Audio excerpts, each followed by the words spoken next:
Hello. This is the Creative Scene podcast. Thank you for joining us. Hi, Alex. Hey, How have you been? my week has been fine. How has your week been? My week has also been great. There's just been so much going on, but generally I've been good. I'm just happy that this is the fifth episode we are recording. Yes. Fifth episode. That's a huge thing, actually.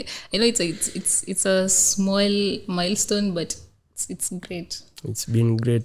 Like I've been using the advice I've been getting from our guests.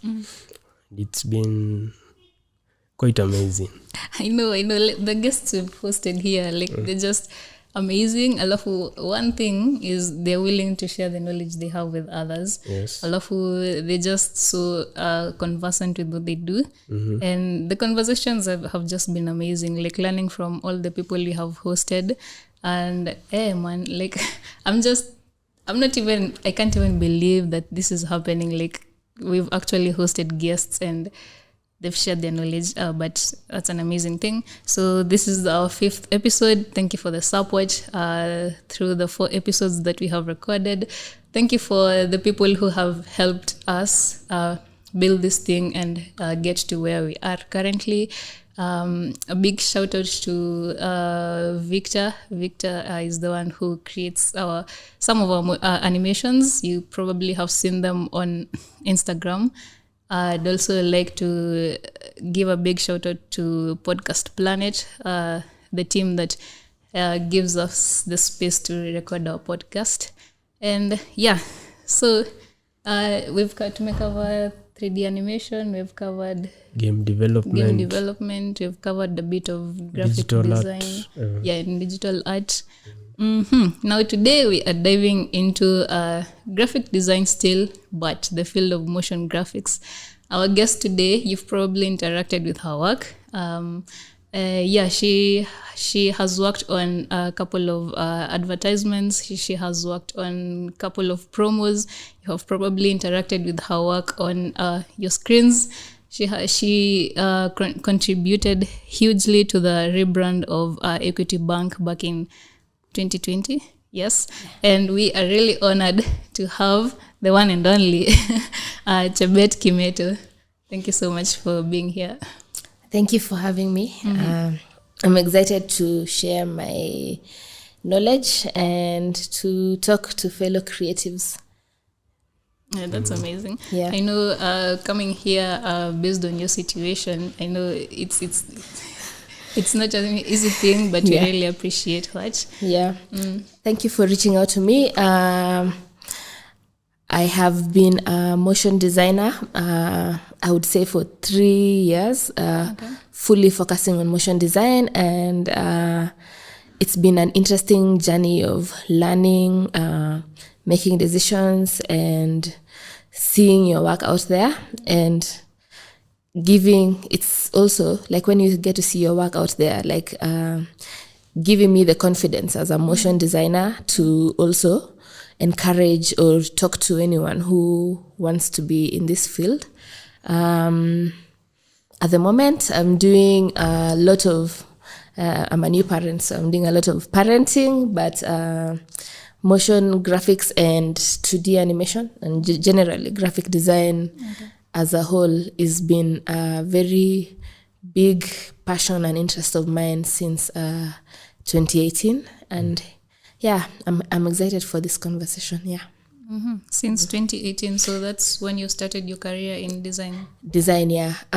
Originally, when I left school, I started as a video editor, video production assistant for a YouTube show. It was a political show on YouTube, so I used to assist in production, in video editing. But then as the show went on, we needed those graphics on the screen, those caricatures. So I kind of had to learn on the job because I did not have that knowledge prior to taking that job. So I would say starting work really propelled me to this career because doing that production work, it used to be so in a so high pressured environment where this needs to go out by this time and we need this exact thing. I want this and this kind of graphic, or I want this map of this. And it's not something that you could easily, because of how specific like the requests were, it's not something that you could like go and get a template for and say, I'm going to use this template. It's like, I want this, maybe I want a cow swinging on a, swinging, yeah. So you're like, where will I get a cow swinging? So you had to like I think doing work that way made me learn and be much more creative in like how I want to execute stuff. I remember like the first software that I used for graphic design, I used to use Photoshop because it was easy, like if you're doing memes of something, it's easy for you to use Photoshop rather than to use Illustrator. And as the show went on, I think I developed an interest in like Adobe After Effects, and also due to the fact that my work was, just I didn't have a specific like go to Chebet for graphics, So I was like, and also as during that period, because I started working in 2016, and during that time, I wouldn't say that I knew a lot of women in the field, so.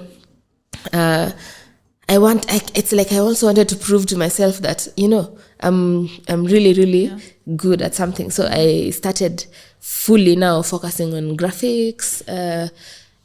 From 2017 to 2018, 2019 is when now I left video editing completely and just started on this motion graphic design. And then I think also COVID really changed a lot of like how companies work and how they want to put out their work there. And also apart from COVID, I think social media, like the fact that so many businesses were opened, just, you're operating online. So that really brought, because back in the days, I wouldn't say that you would find a job I'm looking for a motion graphic designer. You never find a job like that. But then like now you can be looking for a job and you'll find companies that are looking for a motion graphic designer. I think COVID really brought like the motion graphic scene in Kenya. Like it really put it out there and like highlighted it. Yeah. Well, that's a beautiful story. Yeah. You mentioned that you had to learn on the job. So did you take a course for what it is that you're doing, or you learned it by yourself? I would say I did a mix of both. Learning through YouTube, learning through it was mostly YouTube, and then also learning through friends. I had friends from school and just from the industry who are doing actually, because like I would say motion graphic design comes from 2D animation, because essentially you are animating not purely 2D animation, animating pictures, animating inanimate objects into whatever it is that you want to present. So I learned a lot from friends, and also I had a teacher, a friend. I would say he was a teacher at ADMI. Yeah, the company that I used to work for. Since I showed an interest in that side of design, that side of animation and motion graphics, they hired a tutor for me to be coming to work to teach me how to do the animation. Because also like that workplace was transitioning to a TV station, and they saw it better to train me rather than to hire somebody new. So that teacher, he was called Eddie. Yeah, he really taught me a lot in the time that he was coming to the office. But yeah, learning from friends and also YouTube, and just generally colleagues, also learning from colleagues. I would say with animation, not not every keyframe is the same, not every whatever, not unlike graphic design, you can just copy paste and it's gonna be like, but with animation, like this rig is not gonna be like this rig. So everything that you do in animation is like, it's like a learning journey, to be honest. And I think once you just understand like the principles, or like what this keyframe will do, what this scale will do, what this rotation will do, because I think motion graphics is actually just your position keyframe, your scale, and your rotation. Once you know how those things work, like you can be a motion graphic designer for sure. So what would you say inspired your journey, or what sparked your passion to becoming a motion designer? Back when we were in school, there is a friend of mine for our fourth year. We were just a group of friends for our fourth year project. He did an animation because like he had to do a final project to graduate. So he did an animation, and I did not have the skills at all at that time. We used to just hang around him and, offer voiceovers and ideas, but essentially or be models for his characters, etc. But essentially he was the one doing everything. I think watching like that whole process is really, I was just like, this is such a really cool thing to do, because like you would look at because the software he used to use was Adobe After Effects, and like that was in like 2016. Like maybe he's rigging a person on Duik, and then you look at like the layers and layers of like the rig. It's like, how are you able to do this? It was so interesting, and I was like, I am interested in this. I would want to learn how to do this. I think that sparked my interest. And then now going to the working environment, I realized it's something that not everyone offers this kind of skills. I thought it would make me stand out as a person, like even when somebody asks you, what is it that you do? I'm like, I really do a cool job, which is motion designing. Or somebody comes and looks at your screen like they do not know what you're doing at all. It's just layers and layers of files. So yeah, I think the fact it was to look cool. Yeah, and also it was a challenge that I wanted to conquer, to be honest. Yeah. Hey, man, you have some crazy phrases that you're using. Like, what's the last thing you said you wanted to? I've forgotten. Okay, to look cool. I said I wanted to look cool and to do something challenging. A challenge I've never conquered, for sure. Yeah. Gosh. There's some phrases you're using. I'm just like, wow. Okay. Now let's just for someone who doesn't know the difference, could you say there's a difference between 2D animation and motion graphics, or is it just the same thing, just different names and technicalities? I would say that 2D animation is what gave birth to motion graphics, because essentially both are flat objects. They are not 3D objects, and they all have keyframes, so they're all animated. So motion graphics now, I would say, is a simpler version of like 2D animation, because with 2D animation you get to use so many different styles of animation. You can do frame by frame animation, you can do the ones where we use keyframes. Alafu you also, with 2D animation, you can do it with many different softwares. And I would also say 2D animation is also what most cartoons that we watch, Rick and Morty. I just watched this cartoon called Fall Guy. Oh my god, it was so crazy. Yeah, but those kind of animations, those are 2D animations. I would say 2D animation is more on the pure, you wouldn't find any live, object. It's purely drawn, background is a cartoon, everything is cartoon. And then I would say motion graphics is now maybe the hybrid version, where we can have augmented reality as part of motion graphics, where we can be sitting here and then it's you two, and then we have an animated character there. That's augmented reality. We can say typography animation, using live image, what is on the background there, that's motion graphics. Yeah. It's not necessarily purely drawn characters. Yeah.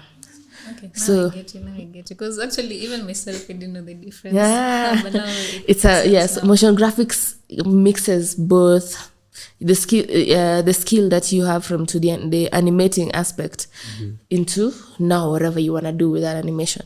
You want to animate yourself, I think that's why I think I really love motion graphic, because it's so wide and you can do so much. It's not limiting. Yeah, you've also worked on advertising and promos. Could you share one of your best projects that you did, and could you take us through the process? Yeah, sure.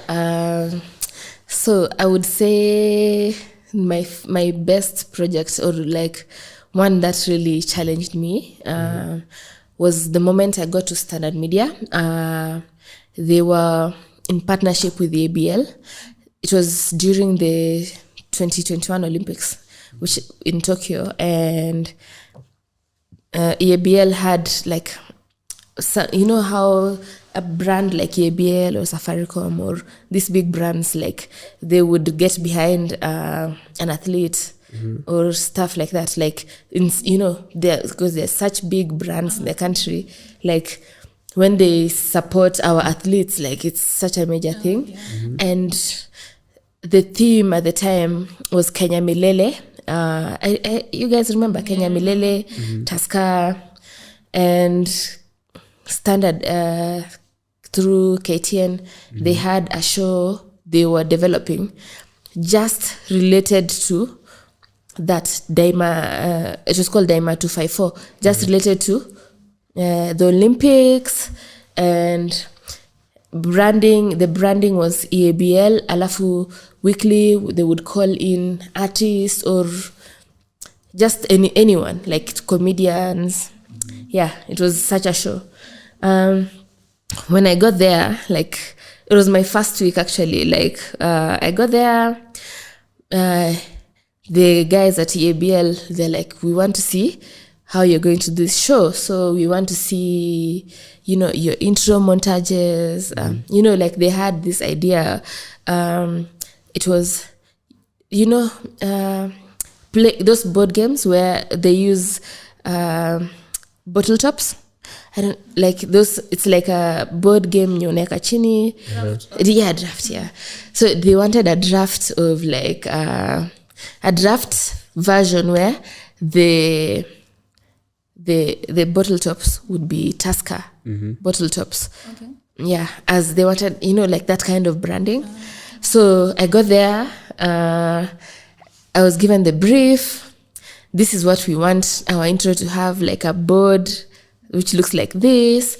And then we want now you to create, apart from that board, we want you to create intro graphics to show the show, to tell the people that this show is coming up. Alafu because it was a show that was going on, it had 30 episodes. It was a weekly thing. So it was maybe 4 months, 5 months, I'm not sure, weekly for alafu you create graphics for every artist that is coming from, and that was my first task at Standard, coming from Equity, where my motion graphic work was not that much. We were doing a lot of like graphic branding, so like it was kind of a test to my skills, and like, you know, it's a EABL, and then your boss, the company has trusted you to deliver for such a brand as EABL. So it's like, you know, I really need to impress these people, and and I did the work, and they were really, really impressed. There was no back and forth on like approvals and whatnot. Like all the time, my work used to just be approved all the time, and that gave me that was my favorite project. I think it's still my favorite project, because I think after that, now I was working every day you're doing an advert, so sometimes you even forget the adverts you do until you see it on TV. Like, oh yeah, I did that work. But in the one that was really impactful was that one, Daima 254. On that project, did you work on it with a team or by yourself? Designing, only me, purely me. Copywriter, I had a copywriter, and then my immediate boss was the creative strategist. So they will just give me a script, and then the agency that was doing maybe like the plain graphics for them would give me their raw materials, and then I use them to create motion graphics. Essentially that was just, it's like I did all the conceptualizing, the idea. Like nobody told me like I wanted to look like, for maybe even the weekly episodes, I wanted to look like this. Like I was just given, we want a board, and then I was the one who decided how that board was gonna look like. And I think I would say all the creativity was from me, for sure. And I didn't have a team. I think also that is also, I'm not sure about other TV stations, but working in a TV station environment,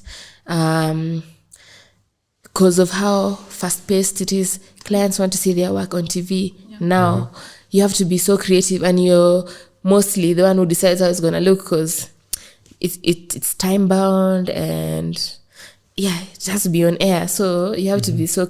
You're the decision maker, essentially. So, And I think it's really amazing, because you mentioned that at first you didn't know what exactly to do, and the fact that they gave you the job and you were able to deliver a really impressive job, and then to factor in the fact that you're the decision maker and you're working with like huge brands, and you're working on a timeline that because like coming from my before job, which was corporate communications, where I am here, I'm the designer, but the person who's going to approve this work is maybe the director. But before it goes to the director, it has to go to my boss, and it goes to his boss. Like there's such a very big line of approval. By the time a project gets approved, it can take months. Because I remember at Equity, I did a lot of animations, but they never saw the light of day because of how the approval process was so slow. Like the only animation of mine that ever made it to TV, I think it also took 3 months for it to get approved. You know, like there's so much back and forth. Alafu coming from such an environment to an environment where a client is expecting you to deliver, so that it goes on air at 9 p.m. And you're given the project, and maybe in the morning you're like, so it was a lot. It was a very huge, role to fill, and I'm happy that I was able to come up with solutions and fill that role perfectly. Seeing your projects on TV and on billboards must be an incredible feeling. I have never seen any project of mine. Oh, wait. I have seen a project of mine on a billboard. Sorry. But it was an animation. It wasn't a I'm not very... my graphic design skills are not as strong as my motion graphic, but I've seen my work on my bill. Yeah, it's actually really nice. This one time I was working in town around... What is the name of that building? Where the office town for standard is. It's I'm not sure it is. It's a blue tower and it's really long. I&M. Yes, I&M tower, yeah. Oh my gosh. Wow. Yeah, I&M, yeah. There was a billboard. I was working one time in I&M and around that area, and then there's a job I had done for a client. It was for last elections, the campaigns. We were sensitizing like youths to vote and not to use violence. Yeah, so I saw, it was so random. I just saw my work on a billboard. And honestly, it felt so good. I was like, wow, that's my work. That's amazing. Yeah, it was really, really, that is, I think that's my other favorite project. Like, it was motivating, yeah, to see, like, it gives you like the joy. Like I did not start this journey for nothing, yeah. Now let's go back to the previous conversation we had on working in an agency and working or in a company that gives you the leeway to do whatever it is you want to do. Okay, personally, I'd say there's a difference between the two. I'd say in an agency where there's a lot of work, there's a lot of pressure, most times you don't deliver the best work. And then when you're working at a company that gives you the free space to be you and be creative, you have that motivation to even just go outside the box and do amazing things. And I think from your story, you've just shown that like clearly, like that's how it is. Because like, let me tell you, as a creative, like once you start doing amendments and you're like, by the time you're doing your 5th amendment, it's like you're so over this work, man, you just want it to end. Like, alafu, you find that like when you're doing an amendment of something, it's so like, align this more, how you're punctuating something, it's just like so minor. It's honestly, it's annoying. Like, or if say you get clients where maybe you're designing a logo. I swear to God, I do not like designing logos. I don't like designing logos. Like, but when we started the career, we had to design logos at some point. But like, you find a client like, I'm not liking this. And at that time you've used, you think you've really come up with something like,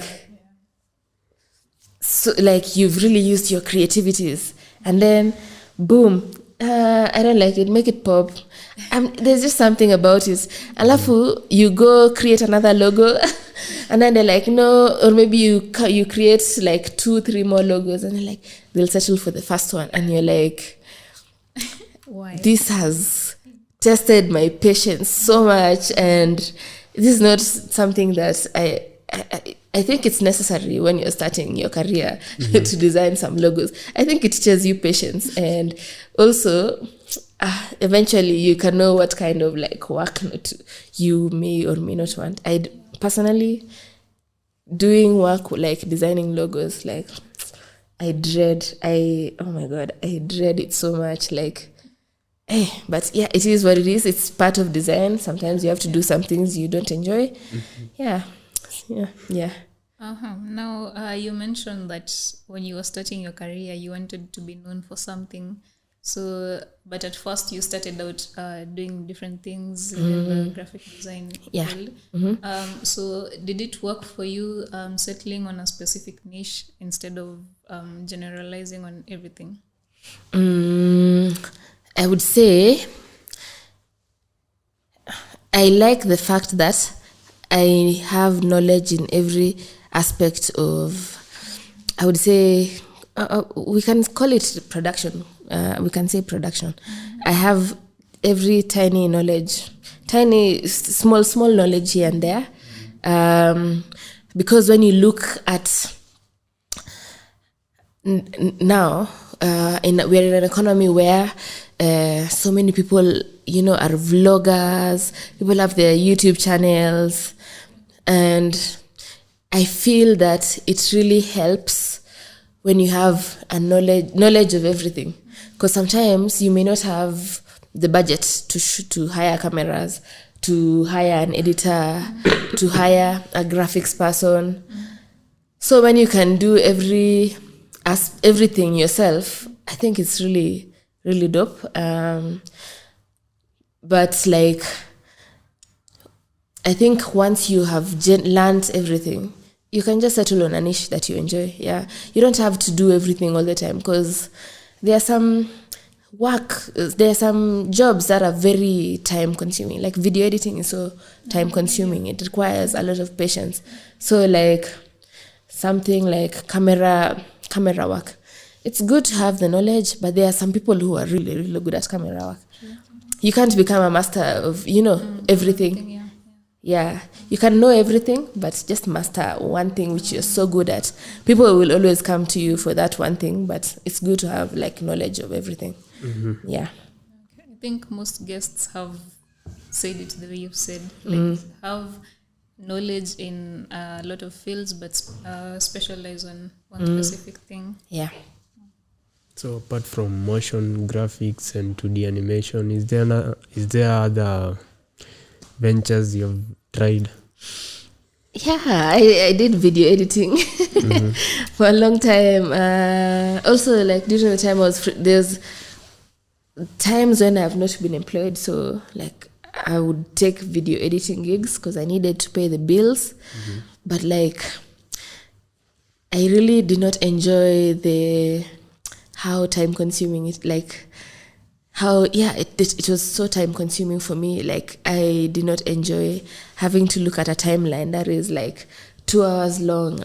I would just get, it used to feel claustrophobic for me. Like I like when I look at my timeline, it's just tiny, like, I can see this is where the frame ends. But then like I have to scroll and scroll. I'm like, oh my God, this is giving me, I'm feeling confined. It's giving me panic attacks. But I do have knowledge in video editing. I would say that is like the skill that I have very good knowledge on. I wouldn't say, I can help out in production, but I wouldn't say I would say I'm like maybe 30%. I wouldn't know how to operate a camera now, but I can help out, like for sure. Yeah.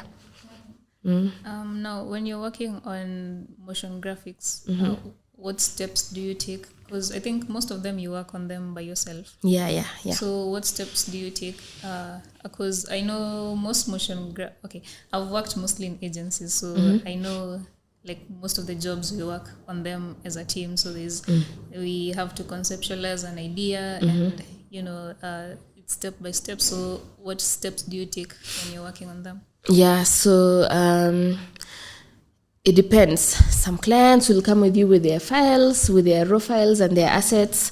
Okay. All you have to do is design. Some clients will come with you with a script. And now you have to look for, because personally, let me tell you, I do not draw like how most animation people normally are also very good at drawing. I am not good at drawing. So like even if I have to create a storyboard, it's just a storyboard of like I would get a script and then my storyboard will be like, okay, maybe scene 1 has trees. I'll go to the internet, download trees and put that is my first frame. Scene 2 has this. So script, I get voiceover artist, or sometimes client will give me voice. It depends on the client. So I'll get a voiceover artist, but there are some clients who don't even bring you a script. They just bring you an idea. So you write the script for them, or get a copywriter to write one for you. Yeah. But back when I was starting out, I would do all those things by myself. Write the script, record with my phone, use my voice. But now that I'm much more experienced, I prefer giving it to an experienced voiceover artist. and giving it to a copywriter. I think, the bread is shared amongst many people. And then, we have a script, we make a storyboard, and then now design the assets. So designing assets for me, I use, obviously you guys know sites where you can get some assets where you can edit them. So I go to either Vectizi, I'm a person who loves free things, or Freepik. Before Freepik Freepik used to be able to download things for free so much. Alafu I just come now and customize them according to my needs. So if maybe I have, maybe I'm making an animation about a girl buying something at a chemist. So knowing the demographic and where the target audience is, so I'll go to Freepik, I'll just get a figurine of a lady or a girl, different, like, front, which is front, side, 3/4, and then like different hands. And then obviously you find that in Freepik you can get like your assets are, maybe they've been drawn as a white person. So I now have to customize it to fit my whatever I need to tell, and the audience I'm targeting a Kenyan audience. So I can change the clothes they're wearing. Maybe they can wear kitenge. I change their skin color. I change the texture of their hair. I feel like that is so easy rather than drawing from scratch. And by the end of the day, you've customized it. You can't tell this is somebody I got from Freepik. And then and then after I've done, I design now like every asset. The way I design, because I use Adobe After Effects to animate, so I design everything, what I need for frame 1. If I need a lady coming in to the chemist, so I will design everything that I need for frame 1 on, like, I use Adobe Illustrator to design. So I layer, each layer, the hands separate, the eyes separate, maybe the legs separate, the chemist on its own layer. And then when I am now animating on Adobe After Effects, like, it's, frame 1 is in frame 1. I don't have to like import the character. Like, I have frame 1, I bring in the character, I bring in the chemist, I bring in, so like, once I have everything in frame 1. And the beauty of like Adobe is like, when you use Adobe Illustrator to design and then you animate on Adobe After Effects, like changing, like it's so easy to just navigate like the two. And so conceptualizing, designing, and then now I do the animation. And I normally animate with what's it called, like the voiceover there, so that I don't have to like go to another like software to like try and lay the voice and this together. And then what else? I look for music that is free. And then I do the project. I think that's just essentially like what everyone does, though. But I do now everything. Now that is where like the beauty of knowing everything, every bit of everything. So I don't have to look for somebody to design for me the assets. So I just do everything at once. It makes the project be done faster, and changes like back and forth with the client. It's so fast and it's so so smooth here. And actually, our previous guest mentioned exactly what you've just said. He mentioned that using assets is okay, because once you download an asset, it's not like you're using it exactly the way it is, because you have to customize it to whatever project you're working on. So alafu, what's the longest motion graphic video you've worked on? I have one that was 2 minutes. 2 minutes? 2 minutes. That's long. That's long. It was called Safe to Choose. I don't think I'm going to discuss it as much, because it was a project on women health. I can just say it was on women health, and essentially like what was on that video is not as very Kenyan friendly. Yeah. But yeah, it was 2 minutes and I really enjoyed it. On our second episode, we had a discussion about the challenges some of us creatives we go through, like being stuck on your project. You have no idea. You start your project, but you reach a certain point, you have no ideas. Do you get these challenges, or and how do you deal with them? Yeah. It's like sometimes like you have a creative block. Let me tell you, whenever I have that, imagine I just sit through it until an idea comes. Like I can, there's a recent project I did for NCBA. The client has given me very specific, it was for fake check in the bank. So they're like, they've written for me how they want everything to be animated. And like for me, I was just feeling like, man, I do not have the skills at all. I don't know what to do to this project. I was doing 2 videos for them. So the first video I did sent, easily accepted. The second one, my client is like, okay, so how far are you? I haven't even started it. I'm just still looking at the script and I don't know what to do. I think for me, what is it called? The working under pressure. Once the pressure arrives, is when the idea arrives. Yeah.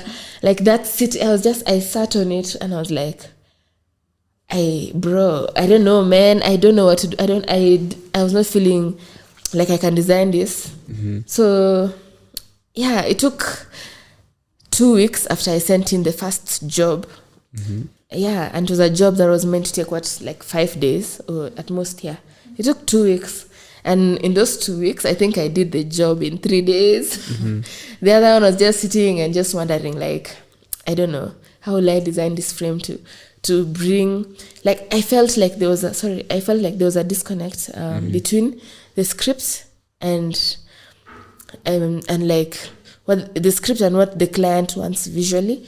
And like when I tried telling the client that maybe can I have a creative freedom with this so that I can bring it out in a different way, and they were very adamant I bring it the way they wanted it. So I think that I just had to work through and find a way to create what they wanted. Sometimes you just, the client is always, sometimes the client is right because they're the ones giving you the money. So you just have to work through your creative block and work through it. I don't have a specific way. I normally just sit on it until it's very last minute. So then I get an idea and just execute it. Yeah, even me sometimes when I lack an idea, it usually comes at the last minute. And then I think working under pressure, you're able to work fast. Yeah. I'm usually shocked, like, how did I even manage to do that? And maybe you had like a whole week to work on it. Yeah, true. And then you're now working on it when you just have a day to go. You're like, bro, this is not the way to work, man. This is not the way to work for sure. But I think that's how most creatives are, to be honest. Yeah. Now, being a woman in the creative industry, would you say opportunities are the same with men, or what are your thoughts on that? I would say it depends, because let me just give an example of a friend I know who, she's a photographer, but like in her journey, she has gotten to work with so many, like she's gotten so much exposure, and like there's, like you'd find maybe the British Council, the embassy, or US embassy is calling women creatives. See, so sometimes I think if you're at the right space at the right time, like the right place at the right time, you can, because like my friend, like, through her photography work, she's gotten to travel the world.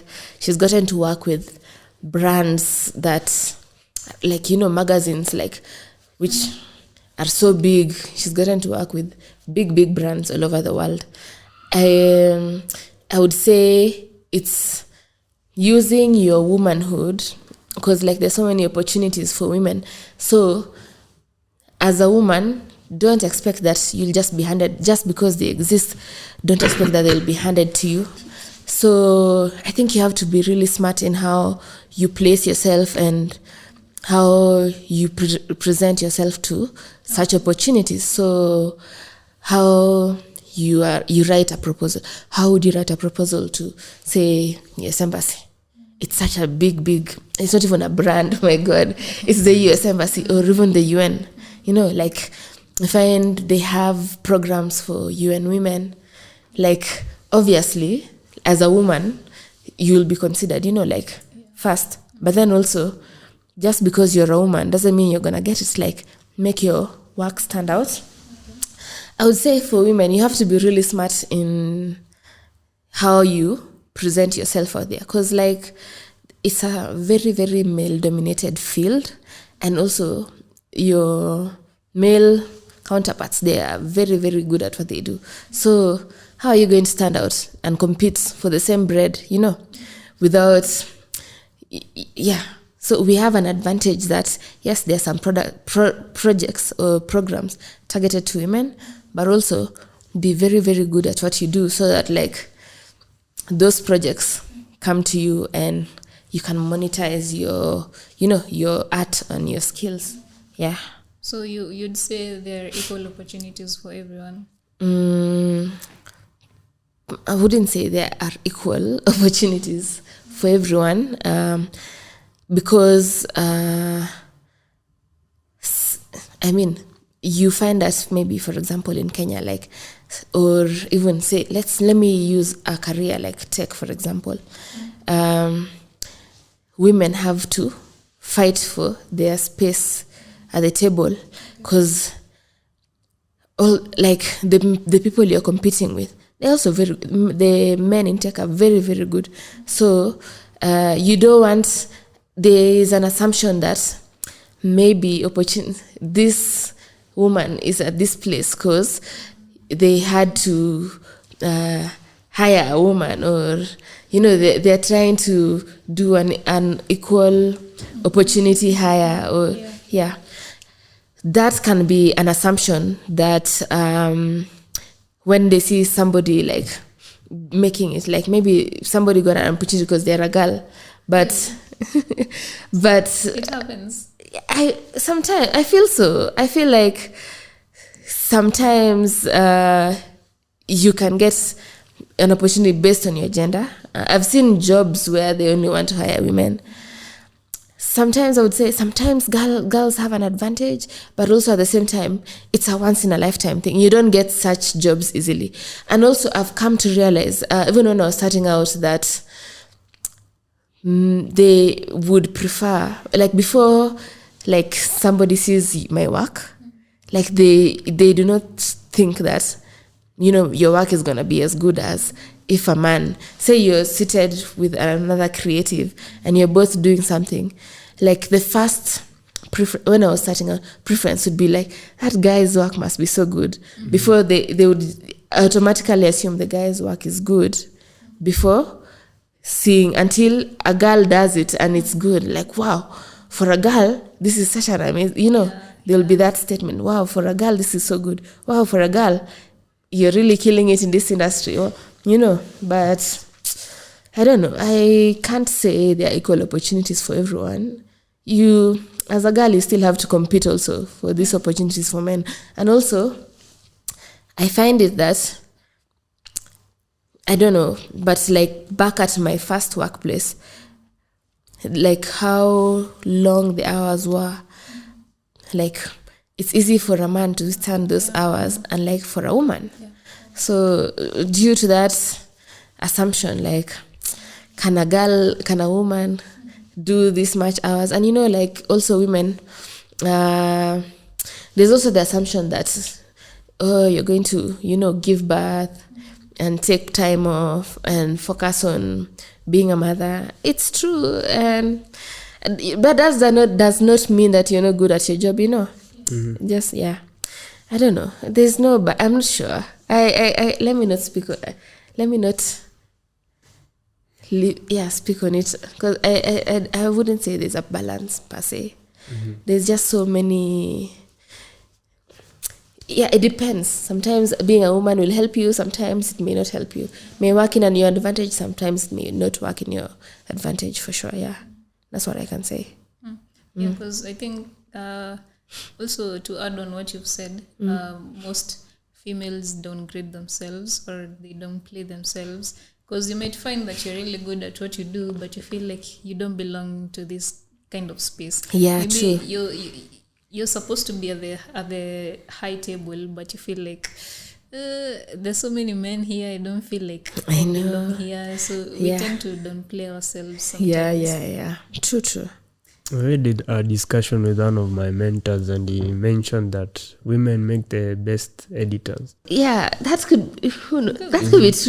Because like originally, when films were made back in the days, the work of editing was given to women. They say it's because women are so keen and very careful. Arranged. No, since you mentioned you are a mom, how do you balance your career and your motherhood? I wouldn't say it's been so easy, to be honest. When you become a parent, one is going to overtake the other. And for me, I think I had to take a pause on work and career, because raising a child it's something that does not stop. From morning to evening, they are always needing your attention.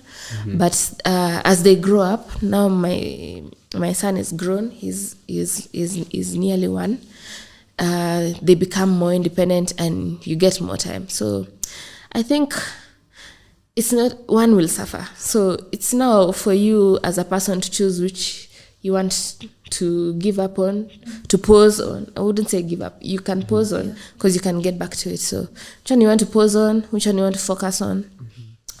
Me, I was blessed to be able to focus on raising my child. And now that he's big, I've just recently gotten back to working.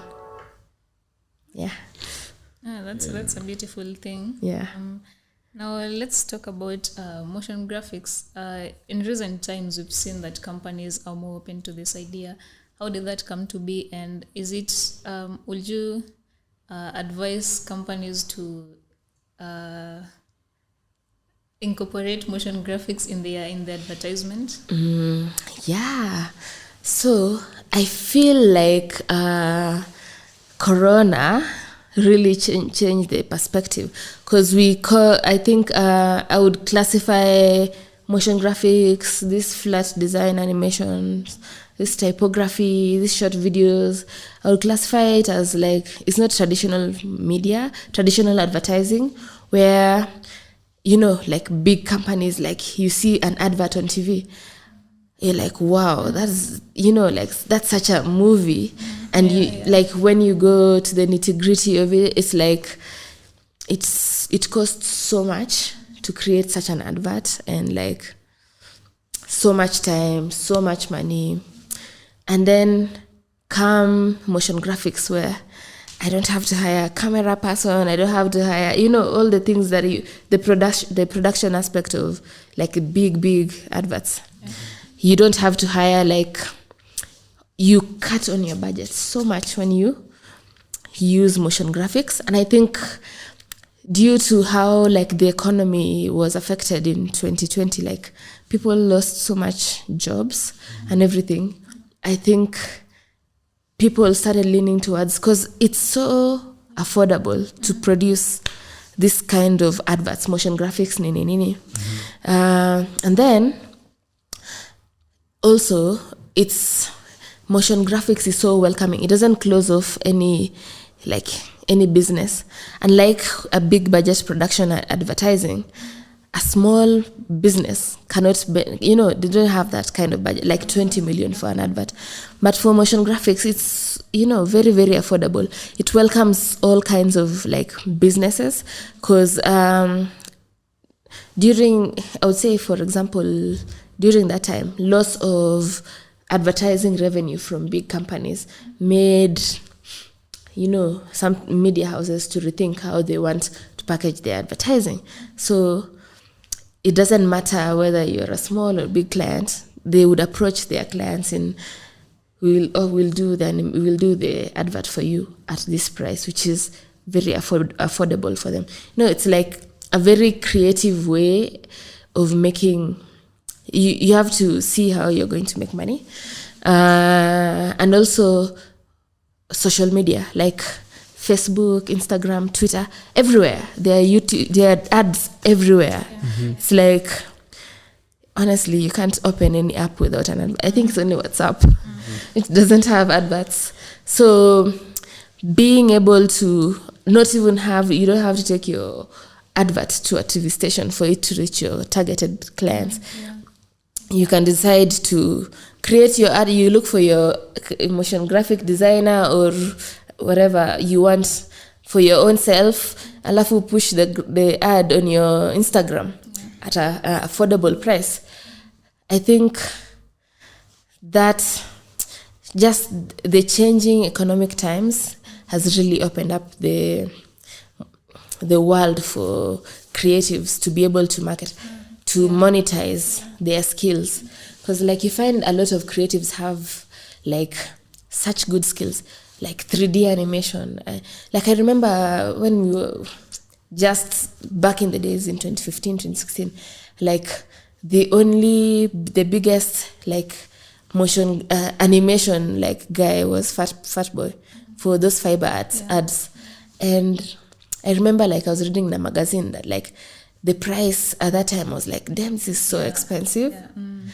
And you find now that we have been in the industry, you find so many 3D animators or just people with those skills. They just don't know how to monetize them. Mm-hmm. I think now with how the world is changing, I think people are going to be able to make money out of their art, to be honest. Yeah, because recently we've seen a spike in creatives and people are even more open to creativity. Even let's say something like mural arts. Before people were so close-minded. Like they would call it like it would be like graffiti, But now people are. I mean, the CBK has a very big wall of. What is the name? Victor Mwangi. It's him who worked on it. Yeah, he's the one who worked on the one for CBK. Yeah, like the world is changing. People are more receptive to, the trends at the moment. Yeah, it's really dope. Yeah, and I think opportunities are going to expand for creatives. Yeah, sure. It's just a matter of knowing where to find them. True. Now, I think even in recent times we've seen so much technological advancements and different creative ideas coming up. Yeah. So for you personally, how do you stay in touch with everything that's happening around, and how do you use that to upscale your skill? First, I follow all the creatives around my location, that is Kenya. I try and follow the ones that are very, they always share their work.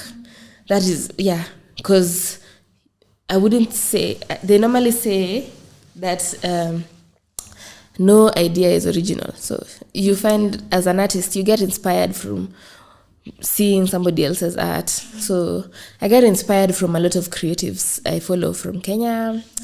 Okay.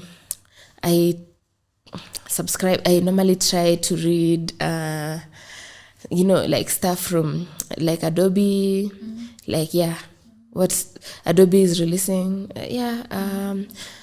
On Behance also, I follow now different kinds of people all over the world. What is trending? Dribble, YouTube as well. Now when it comes now to the part of learning, I either use YouTube, but where I am, where my skill is, I don't necessarily always have to go to YouTube to learn. Once I see something, I can just understand the concept of how it was made. I can try and create it from the knowledge that I've gathered over the years. This conversation has really been motivating. Your story is really motivating. Like, I think most projects you've worked on, it seems like you don't usually have an idea of how to go about it, and at the end of it all, you still manage, and your work is just really amazing. Thank you. Now, I think as we close up, I'd just like to ask you. When you were starting out, you didn't know anything about the creative industry, you didn't know anything about motion graphics. So what is it that you wish you'd have known before starting out? Okay, one, you don't have to have like the best machine or the best what to be able to start. Sometimes you find that what holds us back is just excuses, like, oh man, I don't think my computer can do this.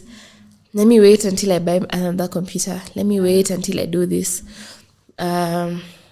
So